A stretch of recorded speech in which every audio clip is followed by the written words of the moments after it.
राजा प्रसेनजित की चतुराई। यह उत्तर प्रदेश की एक लोक कथा है। यह उसे समय की बात है जब अवध के उत्तर में प्रसेनजित नाम का एक राजा राज करता था। एक दिन उस नगर में एक तपस्वी आया। वह दाल भात न खाकर केवल कच्चे धान पर ही जीता था। उसकी इस बात को देखकर नगर के सेठ ने उसके रहने का प्रबंध एक सज्जन के घर में कर दिया। नगर का सेठ उसके लिए प्रतिदिन धान भेजा और कुछ नकदी अशर्फियां भी। तपस्वी को पूरा त्यागी समझकर नगर के अन्य व्यापारी भी उसे दान दक्षिणा देते थे। वह तपस्वी कंजूस विचार प्रवृत्ति का था। जब उसके पास 1000 दीनार जमा हो गए तब उसने उन्हें मिट्टी के छोटे से कलश में डाला और जंगल की ओर चल दिया। घने जंगल में उसने ये धन एक पेड़ के नीचे गाड़ दिया। वह प्रतिदिन जंगल में ये देखने जाता कि कहीं वह धन चुराया तो नहीं गया। एक दिन जब वह जंगल में गया तो देखा कि उसका वह धन कोई चुरा ले गया है। ये देख उसकी आंखों में अंधेरा छा गया। उसने निश्चय किया कि मैं गंगा नदी के तट पर अनशन व्रत रखकर अपनी जान दे दूंगा। ये बात जब नगर के सेठ तथा वहां के अन्य लोगों ने सुनी तो वे उसके पास आए। सेठ ने तपस्वी को समझाया, तपस्वी देवता, धन के खो जाने से मृत्यु का वरण करना अच्छा नहीं है। धन दौलत तो धूप छां के समान है, अतः इसके लिए इतना शोक करना व्यर्थ है। पर वह तपस्वी अपनी बात पर अटल रहा। वह अपना दंड कमंडल उठाकर गंगा तट की ओर चल पड़ा।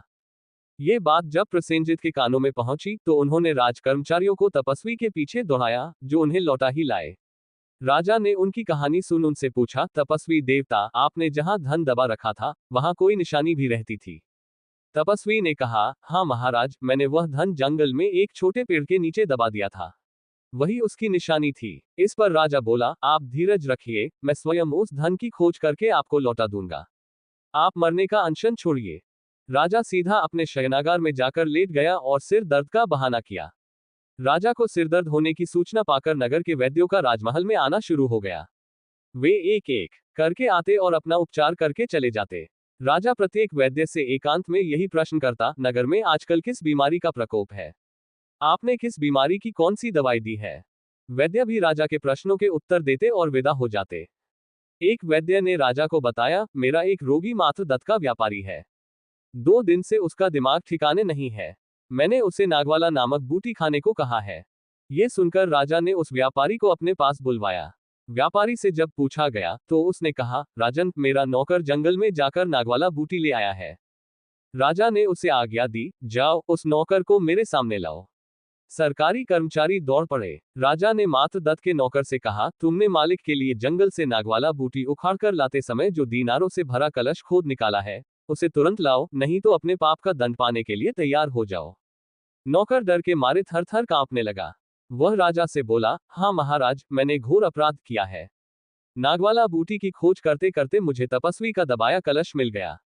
मेरे मन में बेईमानी घुस आई थी। मैंने उसे छुपा रखा है। मैं अभी दीनारों से भरे कलश को ले आता हूँ। ये कहकर वह वहां से भागा भागा अपने घर गया। थोड़ी ही देर में उसने तपस्वी का कलश राजा के सामने रख दिया। उस समय तपस्वी देवता भी वहीं थे। राजा ने तपस्वी को उसका कलश दे दिया। राजा के चतुराईपूर्ण न्याय से सभी नगरवासी प्रसन्न हुए और वे उसकी प्रशंसा करने लगे। मनोरंजन कहानियां से जुड़े रहने के लिए कृपया चैनल सब्सक्राइब करें।